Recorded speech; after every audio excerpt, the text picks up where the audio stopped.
Hello, welcome back to Changfied YouTube channel, your trusted source for stories that matter in South Sudan. Before we dive into today's headline, please take a moment to hit the subscribe button, turn on the notification bell, and join our growing family. Your support helps us bring untold story to light.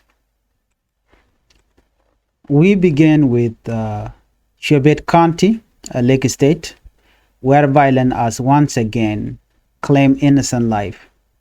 Local authorities have confirmed that at least 4 people were killed and 3 others injured following 2 days of fighting between the Rot and Panyar section. The clash first broke out on Monday, September 15th in Sitkok before spreading into Tuesday with report of young army men moving cattle through Tiaptiapayam. The acting Minister of Information and Communication in Lake State, William Kojikarjok, explained that the fighting escalated due to what he described as a misunderstanding. He noted that some army use from Panyar community triggered tension while passing through the area with cattle. The violence began yesterday and continued today. Unfortunately, 4 lives were lost and 3 people were wounded, he told reporter. The acting commissioner of Cueibet County has since intervened, deploying security forces to calm the situation. But as we have often seen in South Sudan, these deployments sometimes come after lives have already been lost. Adding his voice, Matthew Manyot Magar, a member of the National Legislative Assembly, confirmed the clash and called for urgent government attention to prevent further bloodshed. Civil society groups are equally alarmed. Daniel Latkon, Lake State Coordinator for the Community Empowerment for Progress organization, confirmed that the fighting resumed early Tuesday and warned that the death toll could rise. In his word, he said, "There is a very low government attention to these clashes, and this neglect is dangerous. The South Sudan government must step in before violence spread beyond Cueibet to other counties like Rumbek North." Con stressed that the need for disarmament of civilian and urgent peace dialogue are needed. Well, these recurring cattle-related conflicts are not just about cows. They are about survival, identity, and security. Yet, every time blood is spilled, cycle of revenge depend. Our leader must treat these tragedies as national security threat, not just local dispute, until civilians are disarmed and real peace efforts are implemented. These stories will continue to dominate the headline. In our second top story, a refugee boat fire of Libya killed about 50. Now let us shift focus to North Africa, where tragedy has struck at sea.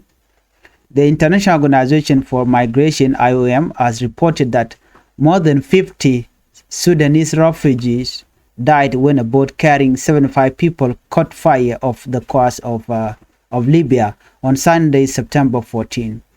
Out of the 75 on board, only 24 survived, many suffering from burn and trauma. Medical teams have since stepped in to provide urgent care. The IOM organization released a statement calling for immediate global action to prevent such recurring tragedies. On their official page, they wrote, "Urgent action is needed to end such tragedies at sea."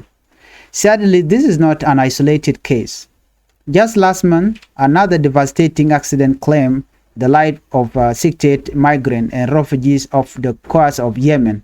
While dozens remain missing, the Mediterranean continues to be described as the world's deadliest migration route. According to IOM record, 2,452 people were reported dead or missing last year alone while attempting to cross.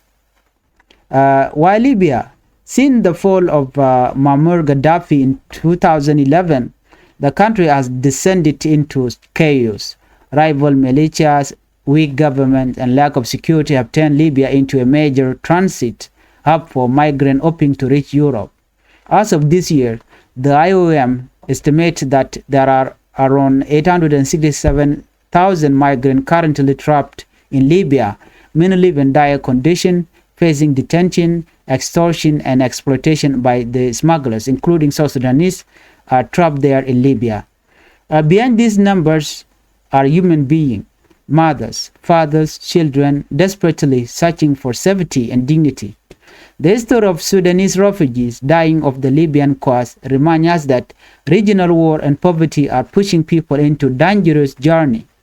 Africa leader and the international community must treat migration not just as a border issues, but as a humanitarian crisis. If not changed, the sea will keep swallowing our people. Our second story, Human Rights Watch urged due process for Dr. Machar opposition members in South Sudan. Back home in South Sudan, another political storm is brewing. Human Rights Watch is raising alarm over the treatment of Dr. Machar, leader of the SPLM-IO, and other detained opposition members in South Sudan.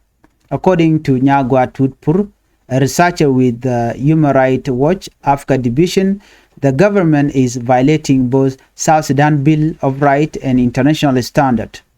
The organization said detainees must either face a fair, public, and prompt trial or be released unconditionally. Instead, opposition leaders are being held in harsh conditions, many under the custody of the National Security Service without legal justification.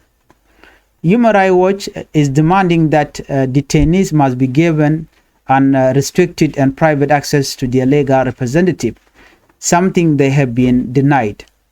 To recap, on March 26, Dr. Machar was placed under house arrest after government forces arrested at least 2 dozen members of his party.